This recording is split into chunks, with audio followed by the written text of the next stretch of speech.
का जो लेक्चर है इसके अंदर हम लोग डिस्कस करेंगे प्लाज्मा फिजिक्स। आप बोलो एमएचडी इक्वेशन है ना, यानी कि मैग्नेटो हाइड्रोडायनेमिक्स इक्वेशंस। उसमें भी हम लोग डिस्कस करेंगे आज इलेक्ट्रोमैग्नेटिक इफेक्ट को। दो इफेक्ट होते हैं उसके, एक मैकेनिकल इफेक्ट, एक इलेक्ट्रोमैग्नेटिक इफेक्ट। तो सबसे पहले हम लोग डिस्कस करेंगे इलेक्ट्रोमैग्नेटिक इफेक्ट। बहुत आसान सी चीज़ें हैं। अगर आपने पहले का जो ईएम वेव्स वगैरह है उसको पढ़ा हुआ है, ईएम वेव्स वगैरह आपको ठीक ठाक समझ में आता है, तो बहुत आसान सी कहानी होती है ये सारी। प्लाज्मा हुआ या प्लाज्मा की जो भी इक्वेशन होगी, इसकी पिंच इफेक्ट आएगा, मैकेनिकल इफेक्ट आएगा, बहुत ही आसान आसान चीज़ें हैं। तो चलिए भाई स्टार्ट करें। तो सबसे पहले तो हम एक ब्रीफ ओवरव्यू ले लें कि सबसे पहले प्लाज्मा होता क्या है। तो प्लाज्मा की अगर मैं बात करूं तो प्लाज्मा किसी भी मैटर की फोर्थ स्टेट है। फोर्थ स्टेट है यानी कि कोई गैस है जिसके अंदर एटम्स है और मॉलिक्यूल है। कोई गैस है जिसके अंदर एटम है और मॉलिक्यूल है। गैस जो है वो कॉम्बिनेशन एटम्स एंड मॉलिक्यूल का, सिंपल सी बात है। तो यदि उसका टेम्परेचर बढ़ा दिया जाए, किसका, गैस का, तो गैस का यदि टेम्परेचर बढ़ाएंगे तो क्या होगा, जो उसके मॉलिक्यूल्स है और एटम्स है वो एक्साइट होंगे। एक्साइट होंगे क्योंकि टेम्परेचर बढ़ रहा है। टेम्परेचर बढ़ रहा है तो जो उनकी काइनेटिक एनर्जी है वो इंक्रीज होगी। काइनेटिक एनर्जी इंक्रीज होगी तो उन जो एटम्स और मॉलिक्यूल्स है उनके बीच में नंबर ऑफ कॉलिजन्स, अभी जो टक्कर हो रही थी उनके बीच में, वो बढ़ जाएगी। तो टक्कर उनके बीच में जो होगी बढ़ेगी। तो टक्कर होने से जो टेम्परेचर है वो और बढ़ेगा। और एक सर्टेन लिमिट के ऊपर जब टेम्परेचर चला जाएगा, जब एक सर्टेन लिमिट के ऊपर टेम्परेचर चला जाएगा तो ये जो एटम्स और मॉलिक्यूल्स हैं गैस के, ये आयोनाइज्ड हो जाएंगे। आयोनाइज्ड हो जाएंगे मतलब पॉजिटिव आयन और नेगेटिव आयंस में बदल जाएंगे। और जो एटम और मॉलिक्यूल्स हैं वो पॉजिटिव और नेगेटिव आयंस में कन्वर्ट होकर फ्रीली मोशन करेंगे और ये एक फ्लूइड बनाएंगे। तो ये जो कंडक्टिंग फ्लूइड है जिसके अंदर आयंस हैं, पॉजिटिव आयंस और नेगेटिव आयंस, इसको हम कहते हैं प्लाज्मा। तो ये एक बेसिक सा डेफिनेशन होता है प्लाज्मा का। तो प्लाज्मा क्या है, गैस को जब हम टेम्परेचर उसका बढ़ा देते हैं तो उसके जो एटम्स और मॉलिक्यूल्स एक सर्टेन टेम्परेचर के ऊपर वो आयोनाइज्ड हो जाते हैं। आयोनाइज्ड होकर वो पॉजिटिव और नेगेटिव आयन बनाते हैं। तो वो जो गैस है कंडक्टिंग फ्लूइड में कन्वर्ट हो जाती है। और उस गैस को जिसके अंदर कंडक्टिंग फ्लूइड है, कंडक्टिंग फ्लूइड मतलब पॉजिटिव और नेगेटिव आयंस का जो कॉम्बिनेशन है, उसको हम प्लाज्मा कहते हैं। तो ये थोड़ा सा ब्रीफ इंट्रोडक्शन में लिख देता हूँ, है ना। बाकी तो मेरे हिसाब से आपने जूनियर क्लासेस के अंदर भी डेफिनेशन डेफिनेटली पढ़ी होगी। नहीं पढ़ी तो कोई बात नहीं, पहली बार पढ़ लो। तो प्लाज्मा की अगर हम बात करें, प्लाज्मा, तो मैं ब्रीफ ओवरव्यू थोड़ा सा लिख देता हूं आपको सो दैट आपको याद रहे। तो प्लाज्मा जो है ये क्या है, when temperature of gas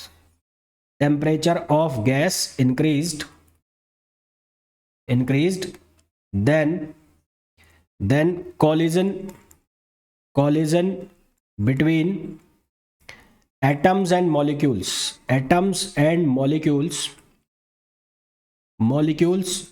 of gas increased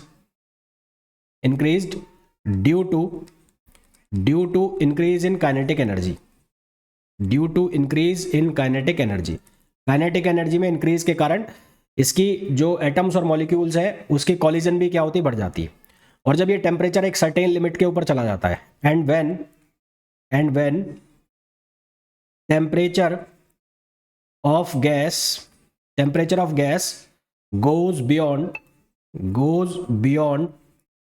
a certain limit, एक सर्टेन लिमिट के ऊपर जब ये चला जाता है तो ये जो एटम्स और मॉलिक्यूल्स है ये हो जाता है ionised. Then atoms and molecules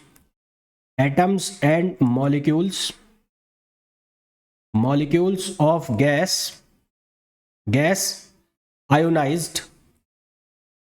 ionized and converted into positive and negative ions and moves freely। तो यानी कि ये जो गैस थी, ये गैस क्या बन गई है, अब गैस बन गई है कंडक्टिंग फ्लूइड। तो this conducting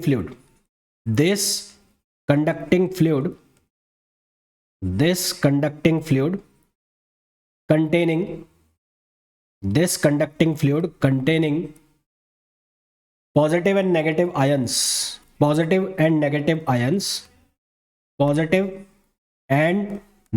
ions is called plasma। और इसको हम क्या नाम देते हैं, इसको हम नाम देते हैं प्लाज्मा। क्लियर यहाँ तक? आई होप यहाँ तक सबको समझ में आ गया होगा कि प्लाज्मा क्या होता है। मैं फिर कह रहा हूँ, आप लोगों ने पहले भी पढ़ा होगा, है ना, और नहीं पढ़ा है तो आज पढ़ लिया। तो ये प्लाज्मा कई बार पूछ लिया जाता है कि which one of the following is correct for plasma, इस तरह के क्वेश्चन भी आ जाते हैं। तो प्लाज्मा आपसे कई बार पूछ लिया जाता है। तो प्लाज्मा कुछ नहीं है, गैस का टेम्परेचर बढ़ाओ, एटम्स एंड मॉलिक्यूल्स जो है उसके एटम्स एंड मॉलिक्यूल्स आयोनाइज्ड हो जाएंगे तो वो बन जाएगा प्लाज्मा। और ये फोर्थ स्टेट होती है मैटर की। फोर्थ स्टेट का मतलब 3 स्टेट तो हो गई, सॉलिड, लिक्विड, गैस, और ये हो गई फोर्थ स्टेट। तो it is a fourth state of matter. यहां लिख देता हूं नोट लगा के, it is a fourth state of matter. Fourth state of matter, it is a fourth state of matter. ये मैटर की जो है, मैटर पदार्थ, उसकी चौथी स्टेट है। क्लियर है यहां तक? अच्छा, अब हम बात कर लेते हैं MHD इक्वेशन, जो मेन इंपॉर्टेंट पार्ट है जो हम डिस्कस करने वाले हैं आज। MHD इक्वेशन, MHD इक्वेशन बोले तो मैग्नेटो हाइड्रोडायनेमिक्स, मैग्नेटो हाइड्रोडायनेमिक्स। ठीक, तो MHD इक्वेशन नेक्स्ट टॉपिक जो मैं डिस्कस कर रहा हूं आपसे, MHD equation. MHD equation magneto hydrodynamics, magneto hydrodynamics. M stands for magneto, H stands for hydro और D stands for dynamics. Dynamics अगर वर्ड आ रहा है, इसका मतलब वो चीज मोशन में है और उसके ऊपर जो फोर्स है उसकी वैल्यू हमें निकालनी है ना। अगर स्टैटिक्स लिखा हो तो दैट मीन्स कि वो चीज रेस्ट में है और उसके ऊपर जो फोर्स है उसकी हमें कैलकुलेशन करनी है या वैल्यू बतानी है। और अगर डायनेमिक्स लिखा हुआ है तो डायनेमिक्स का सीधा सा मतलब है कि वो चीज जो है वो मोशन में है और उसके ऊपर लग रहे फोर्स या जो एक्सेलरेशन वगैरह है उसकी वैल्यू निकालनी है। तो यहाँ पर प्लाज्मा है और प्लाज्मा को मैं कह रहा हूँ कि कंडक्टिंग फ्लूइड हो गया, क्योंकि उसके अंदर जो पॉजिटिव आयन है और नेगेटिव आयन है वो फ्रीली मूव कर रहे हैं। तो जो हमें डायनेमिक्स बतानी है वो कंडक्टिंग फ्लूइड की बतानी है। तो study of dynamics of conducting fluid is known as MHD। तो study of dynamics of conducting fluid, study of dynamics of conducting fluid is known as MHD, MHD बोले तो मैग्नेटो हाइड्रोडायनेमिक्स, है ना, magneto hydrodynamics. Equation लिखनी है मेरे को, तो इक्वेशन जो मेरे को लिखनी है, तो इस इक्वेशन को हम इजीली एक्सप्लेन कर सकते हैं जिस तरह से हमने EM वेव, इलेक्ट्रोमैग्नेटिक वेव की इक्वेशन को एक्सप्लेन किया था, ठीक उसी तरह से हम इसको भी एक्सप्लेन कर सकते हैं। तो जब हम इसको प्लाज्मा के लिए एक्सप्लेन करेंगे तो इसको हम नाम देंगे MHD इक्वेशन। EM वेव के केस में जब हमने इक्वेशन बनाई थी तो उसको हमने नाम दिया था मैक्सवेल इक्वेशन। सिमिलरली प्लाज्मा के केस में इसको कहा जाएगा कौन सी इक्वेशन? MHD equation. यदि हम जो प्लाज्मा है उसके ऊपर एक्सटर्नल मैग्नेटिक फील्ड अप्लाई करेंगे, तो उसके अंदर करंट इंड्यूस्ड होगी, है ना। जब एक्सटर्नल मैग्नेटिक फील्ड आएगा तो उसकी वजह से क्या आएगी? करंट क्यों आएगी? क्योंकि मैग्नेटिक फ्लक्स चेंज हो रहा है। और डायनेमिक्स ऑफ फ्लूइड जो होगा वो ऑल्सो डिपेंड करेगा जो फ्लूइड की कंडक्टिविटी है। फ्लूइड जो है, जो प्लाज्मा है, उसकी कंडक्टिविटी के ऊपर भी उसका डायनेमिक्स डिपेंड करेगा। तो जो MHD है यानी कि मैग्नेटो हाइड्रोडायनेमिक्स, उसके मेनली 2 इंपॉर्टेंट इफेक्ट्स होते हैं। एक होता है इलेक्ट्रोमैग्नेटिक इफेक्ट जिसको हम बोलते हैं मैक्सवेल इक्वेशन, और एक होता है मैकेनिकल इफेक्ट जिसको हम बोलते हैं मैकेनिकल इफेक्ट, ठीक है, या फ्लूइड डायनेमिक्स। तो MHD इक्वेशन में क्या होगा? As Maxwell equation is used for EM waves,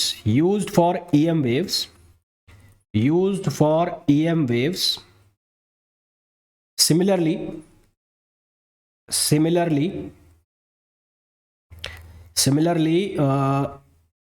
MHD equation is used for plasma. तो MHD इक्वेशन यूज करेंगे किसके लिए? प्लाज्मा के लिए। यहां पर जो प्लाज्मा है उसको मैं नाम दूंगा फ्लूइड बोलूंगा। जब मैं फ्लूइड को एक्सटर्नल मैग्नेटिक फील्ड के अंदर रखूंगे तो when external magnetic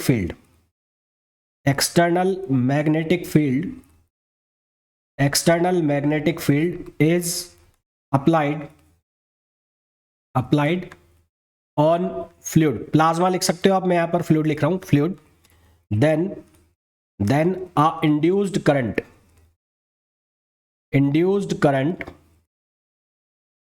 current is developed due to change in magnetic flux, तो मैग्नेटिक फ्लक्स में चेंज की वजह से क्या डेवलप होगा, यहां पर डेवलप हो जाएगा एक इंड्यूस्ड करंट। साथ ही साथ जो डायनेमिक्स है, यानी कि जो हाइड्रोडायनेमिक्स है, वो डिपेंड करेगी जो फ्लूइड है उसकी कंडक्टिविटी पर। And the dynamics of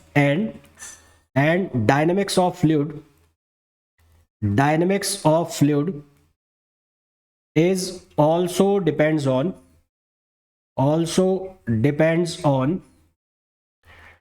conductivity of fluid,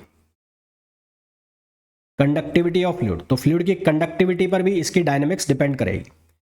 ठीक है, तो जो MHD इक्वेशन बनेगी, यानी कि मैग्नेटो हाइड्रोडायनेमिक्स की जो इक्वेशन बनेगी, उसके दो इफेक्ट आएंगे। एक आएगा electromagnetic effect which is due to Maxwell equation, और एक आएगा हमारे पास mechanical effect which is due to fluid dynamics. तो there are two important effects of MHD equation. तो there are two important effects of MHD equation. पहला हम लिखेंगे इलेक्ट्रोमैग्नेटिक इफेक्ट,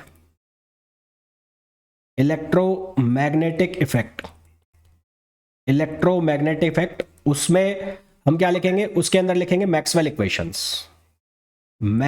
इक्वेशंस, और एक मैं लिखने वाला हूं, कौन सा, एक मैं लिखने वाला हूं दूसरा मैकेनिकल इफेक्ट जिसमें फ्लूइड डायनेमिक्स का हम यूज करेंगे। दूसरा मैं लिखने वाला हूं मैकेनिकल इफेक्ट जिसमें हम यूज करेंगे फ्लूइड डायनेमिक्स का। तो मैकेनिकल इफेक्ट जिसके अंदर हम यूज करेंगे फ्लूइड डायनेमिक्स का। तो वन बाय वन हम दोनों को डिस्कस करेंगे। पहले हम डिस्कस करेंगे किसको, पहले हम डिस्कस करेंगे मैकेनिकल इफेक्ट को, और इलेक्ट्रोमैग्नेटिक इफेक्ट को, और उसके बाद हम डिस्कस करेंगे मैकेनिकल इफेक्ट को। तो इलेक्ट्रोमैग्नेटिक इफेक्ट मतलब मैं यूज करने वाला हूं मैक्सवेल इक्वेशन का, मैकेनिकल इफेक्ट का मतलब है मैं यूज करने वाला हूं फ्लूइड डायनेमिक्स का। तो सबसे पहले हम डिस्कशन करेंगे इलेक्ट्रोमैग्नेटिक इफेक्ट का, इलेक्ट्रोमैग्नेटिक इफेक्ट। ठीक है, इलेक्ट्रोमैग्नेटिक इफेक्ट सबसे पहले हम बात करने वाले हैं इलेक्ट्रोमैग्नेटिक इफेक्ट। एक मिनट को हैंग हो गया, हाँ, इलेक्ट्रोमैग्नेटिक इफेक्ट, ये लो भाई, इलेक्ट्रोमैग्नेटिक इफेक्ट के बारे में हम डिस्कशन करने वाले हैं। तो इलेक्ट्रोमैग्नेटिक इफेक्ट, जैसा कि मैंने आपको बताया, जब हम प्लाज्मा को एक्सटर्नल मैग्नेटिक फील्ड के अंदर रखेंगे तो उसके अंदर मैग्नेटिक फ्लक्स चेंज होगा, मैग्नेटिक फ्लक्स चेंज होगा तो इंड्यूस्ड करंट डेवलप होगी, इंड्यूस्ड करंट डेवलप होगी तो उसके लिए हम एक लॉ पहले से जानते हैं जो हमने मैक्सवेल इक्वेशन में पढ़ा है, जिसको हम फैराडेज लॉ कहते हैं। तो फैराडेज लॉ के according curl of E equals to minus del B upon del T, यानी कि जो टाइम डिपेंडेंट मैग्नेटिक फील्ड है वो इलेक्ट्रिक फील्ड डेवलप करता है, ये हमने मैक्सवेल इक्वेशन के अंदर पढ़ा हुआ है। तो इलेक्ट्रोमैग्नेटिक इफेक्ट में क्या होगा कि जब आप प्लाज्मा को एक्सटर्नल मैग्नेटिक फील्ड में रखेंगे तो वहां पर टाइम डिपेंडेंट मैग्नेटिक फील्ड की वजह से इलेक्ट्रिक फील्ड डेवलप होगा। तो व्हेन प्लाज्मा की जगह आप फ्लूइड भी लिख सकते हो, plasma is placed in external magnetic field,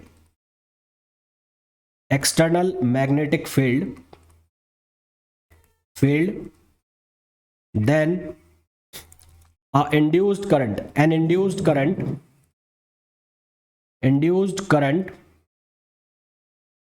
develop due to change in magnetic flux, magnetic flux में चेंज की वजह से यहां पर करंट डेवलप होगा। And according to Faraday's law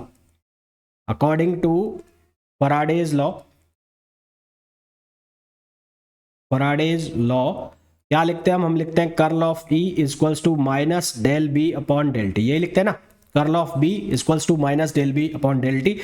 इसको आप दूसरे वे में इस तरह से भी बोल सकते हो कि जो टाइम डिपेंडेंट मैग्नेटिक फील्ड है वो इलेक्ट्रिक फील्ड प्रोड्यूस करता है, और ये मैक्सवेल की थर्ड इक्वेशन होती है। ओम्स लॉ को अगर मैं लिखूं तो ओम्स लॉ को लिखते हैं J equals to sigma E, जहाँ सिग्मा होता है कंडक्टिविटी। यदि फ्लूइड मूविंग है तो फिर इसको एक्सटेंड करके लिखते हैं sigma E plus sigma V cross B। तो फ्रॉम ओम्स लॉ, तो from Ohm's law, from Ohm's law, तो ओम्स लॉ से अगर हम लिखें J equals to sigma E plus V cross B, इसको लिखा मैंने इक्वेशन सेकंड। सिग्मा जो है वो है कंडक्टिविटी, E का मतलब है इलेक्ट्रिक फील्ड, V का मतलब है वेलोसिटी और B का मतलब है मैग्नेटिक फील्ड। इसको रीअरेंज करके हम लिख सकते हैं J upon sigma minus V cross B equals to E। तो आफ्टर रीअरेंजिंग, इसको मैं रीअरेंज कर रहा हूं, तो आफ्टर रीअरेंजिंग, आफ्टर रीअरेंजिंग, तो रीअरेंज करने के बाद हम इसे इस तरह से लिख सकते हैं। कैसे लिख सकते हैं? J upon sigma minus V cross B, J upon sigma minus V cross B equals to, ये हो जाएगा E। इसको लिख दिया मैंने इक्वेशन नंबर थर्ड। ठीक है, ऐसा मैंने क्यों लिखा है? क्योंकि ये जो E की वैल्यू है मैं यहाँ इक्वेशन फर्स्ट में सब्सटीट्यूट करने वाला हूं। तो from equation, from first and third, तो फ्रॉम फर्स्ट एंड थर्ड, तो फ्रॉम फर्स्ट एंड थर्ड, तो फर्स्ट एंड थर्ड से तो यहां पर आ जाएगा कर्ल ऑफ, ये E की वैल्यू आप सब्सटीट्यूट कर दो तो ये बनेगा J अपॉन सिग्मा, ये क्या बनेगा? J upon sigma minus V cross B, और इक्वल्स टू ये कितना हो जाएगा? Minus del B upon del T, minus del B upon del T. अब आपको एक कर्ल को सॉल्व करना है, तो कर्ल को सॉल्व करोगे जब इसको सिंप्लीफाई करोगे तो पहला तो टर्म क्या बन जाएगा? पहला टर्म बन जाएगा curl of J upon sigma minus J upon sigma minus curl of V cross B, है ना? क्या बन जाएगा? Curl of V cross B, curl of V cross B, ये बन जाएगा minus del B upon del T, ये बन गया हमारे पास। तो ये हमारे पास इक्वेशन बन जाएगी। अब इस इक्वेशन को नंबर दे दो आप, फोर्थ नंबर दे दो। उसके बाद मैक्सवेल इक्वेशन का आपको यूज करना है, तो इस इक्वेशन को मैं नंबर देता हूं फोर्थ। तो from Maxwell equation, from Maxwell equation, Maxwell equation या एम्पियर्स लॉ, तो एम्पियर्स लॉ क्या कहता है? Curl of B equals to mu J plus mu naught, ये म्यू नॉट है, del D upon del T, है ना? Mu del D upon del T, इसको एम्पियर्स लॉ भी कहते हैं, एम्पियर्स लॉ, एम्पियर्स लॉ। तो फ्लूइड के लिए del D upon del T की वैल्यू हो गई 0, तो for fluid mu del D upon del T 0, तो for fluid mu naught del D upon del T हो गया 0। तो हमारे पास जो इक्वेशन बन गई वो बन गई curl of B equals to mu naught J। इसको लिख लिया मैंने इक्वेशन नंबर 5। अब मैं क्या करूंगा, जो एक कर्ल ऑफ B लिखा यहां पर बनेगा कर्ल ऑफ B, इस कर्ल ऑफ B की वैल्यू को मैं सब्सटीट्यूट करूंगा यहां पर। अगर मीडियम है, कोई मीडियम है, तो उसकी जगह म्यू नॉट की जगह हम क्या लिख लेंगे? म्यू लिख लेंगे। तो यहां से फॉर मीडियम मैं यहां लिख ही देता हूं, फॉर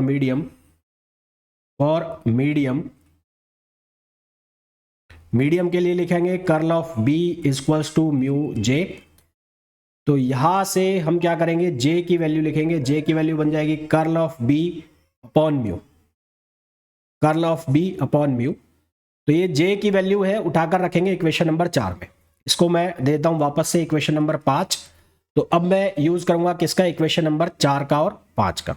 तो फ्रॉम इक्वेशन 4 एंड 5, तो फ्रॉम इक्वेशन 4 एंड 5, ठीक है? ये एक बार समझने का है, इसमें ऐसा कोई टिपिकल टास्क नहीं है जो आपको समझ में नहीं आ रहा हो। यहां पर सिर्फ मैनिपुलेशन चल रहा है, एक वैल्यू को उठाकर यहां से उधर रखा जा रहा है। हाँ, इतना आपको अंडरस्टैंडिंग होनी चाहिए, इतना बेसिक चीजें आपको पता होनी चाहिए कि जो वेक्टर्स है उसमें ग्रेडियंट, कर्ल, डाइवर्जेंस ये क्या है, इनकी प्रॉपर्टीज क्या है, ये आपको समझ में आना चाहिए। ये अगर आपको समझ में आता है तो ये चीजें बहुत आसान है। तो मैं 4 से 5 में वैल्यू रखूं, तो इक्वेशन नंबर 5 जो है ये है J, और ये J की वैल्यू मेरे को उठाकर यहां सब्सटीट्यूट करनी है। तो ये बन जाएगा curl of B upon mu sigma. तो ये बन जाएगा कर्ल ऑफ B अपॉन, ये हो जाएगा म्यू सिग्मा, और बाकी की जो वैल्यू है वो एज इट इज लिखी जाएगी, बाकी की वैल्यू यानी कि curl of we cross b as it is, तो minus curl of we cross b और equals to minus del B upon del T, ये एज इट इज लिख दिया। अब यहां पर हमें प्रॉपर्टी का यूज करना है, प्रॉपर्टी का यूज करना है माने हमें ये जो कर्ल ऑफ बी है इसको सॉल्व करना है। तो ये ए क्रॉस बी क्रॉस सी की तरह लिखा जाएगा। तो इसको जब हम सॉल्व करेंगे तो यहां पर ये क्या बनेगा, यहां 1 अपॉन म्यू सिग्मा, ये तो आ गया बाहर, ये बनेगा curl a cross b cross c, उसकी तरह लिखे तो ए बी को बाहर ले लिया तो ए डॉट सी, अगर बी को बाहर ले लिया तो क्या बनेगा ए डॉट सी, और सी को बाहर ले लिया तो बन जाएगा ए डॉट बी, तो ये बन जाएगा ग्रेडियंट ऑफ डाइवर्जेंस बी, ये क्या बन जाएगा gradient of divergence of B, minus B बाहर आ गया और ये हो जाएगा divergence del dot del, del dot del हो जाएगा डेल स्क्वायर, भाई डेल डॉट डेल बनेगा ना, तो ये हो जाएगा डेल स्क्वायर बी, और जो ये वाला टर्म है ये एज इट इज लिखा रहने दो, curl of we cross B इसको एज इट इज लिखा रहने दो minus del B upon del T, तो ये बना 1 अपॉन म्यू सिग्मा, ये बन गया gradient of divergence of B minus del square B, minus del square B minus curl of we cross B, minus curl of we cross B, V cross B equals to minus del B upon del T. इस तरह से हमने इसको लिख लिया, ठीक है। अब क्योंकि जो डाइवर्जेंस ऑफ बी है हमने पढ़ा हुआ है, डाइवर्जेंस ऑफ बी क्या होता है, जीरो होता है, डाइवर्जेंस ऑफ बी जीरो होता है, तो जो शुरू वाला टर्म है वो क्या हो जाएगा, जीरो हो जाएगा, शुरू वाला टर्म जीरो हो जाएगा, तो इसको रीएडजस्ट करके हम लिख देंगे, तो सिंस डाइवर्जेंस ऑफ बी, यहां से क्या बनेगा, since divergence of B equals to zero, तो डाइवर्जेंस ऑफ बी जीरो होता है, तो ये क्या बन जाएगा, ये बन जाएगा 1 अपॉन म्यू सिग्मा, ये माइनस में आ जाएगा, तो ये बनेगा 1 अपॉन म्यू सिग्मा, ये माइनस में आ जाएगा, और del square B minus curl of we cross B equals to minus del B upon del T, minus del B upon del T. अब इसको हम रीएडजस्ट करके अगर लिखें, तो रीएडजस्ट करके अगर इसको हम लिखते हैं तो यहां से हमारे पास जो वैल्यू बनेगी वो क्या बनेगी, ये del square B plus curl of we cross B mu sigma equals to mu sigma del B upon del T, ये वैल्यू हमारे पास बन जाएगी mu sigma del B upon del T. तो ये इक्वेशन जो हमारे पास आई है इसको हम बोलते हैं first equation of magneto hydrodynamics, जो कि किसको एक्सप्लेन कर रही है, इलेक्ट्रोमैग्नेटिक इफेक्ट को एक्सप्लेन कर रही है। तो ये जो इक्वेशन बन रही है पूरी हमारे पास, ये आपको याद होनी चाहिए भाई, ये जो पूरी की पूरी इक्वेशन बन रही है इसको हम बोलते हैं first equation of MHD explaining first equation of MHD explaining electromagnetic effect, electromagnetic effect, ठीक है। तो ये हमारे पास आ गई इसकी फर्स्ट इक्वेशन। अब इस फर्स्ट इक्वेशन के फर्दर कुछ केसेस बनते हैं, जैसे कि केस फर्स्ट, अगर मैं बोलूं कि जो फ्लूइड है वो रेस्ट में है, फ्लूइड रेस्ट में है, तो उस केस में वेलोसिटी क्या हो जाएगी, जीरो, तो जो वेलोसिटी वाला टर्म है वो जीरो हो जाएगा। तो इक्वेशन जो हमारी बन जाएगी del square B equals to mu sigma del B upon del T, जिसको हम कहते हैं डिफ्यूजन इक्वेशन। और ये डिफ्यूजन इक्वेशन हमें ये बताती है कि जो मैग्नेटिक फील्ड है उसका फ्लो हायर वैल्यू से लोअर वैल्यू की तरफ होता है। तो इसके दो केस बनेंगे, दो केस में केस फर्स्ट, पहला मैं लिख रहा हूं केस फर्स्ट, तो case first when v equals to zero, v equals to zero means fluid किस में, रेस्ट में, fluid is at rest, fluid is at rest, fluid is at rest. तो फ्लूइड जब रेस्ट में होगा तो उस केस में क्या होगा, ये जो वेलोसिटी वाला टर्म है ये जीरो हो जाएगा, तो ये क्या बन जाएगा, ये बन जाएगा del square B equals to mu sigma del B upon del T. तो ये इक्वेशन जो है ये कहलाती है डिफ्यूजन इक्वेशन। ये इक्वेशन जो बनी है, इस इक्वेशन को हम कहते हैं diffusion equation. Diffusion equation. This equation shows that magnetic field flows from higher value to lower value. This equation shows that magnetic field flows from higher value to lower value. Shows that magnetic field flows from higher value to lower value. Higher value to lower value. Magnetic field जो है वो किधर से किधर की तरफ जा रहा है, वो हायर वैल्यू से और किधर की तरफ जा रहा है, लोअर वैल्यू की तरफ वो जा रहा है।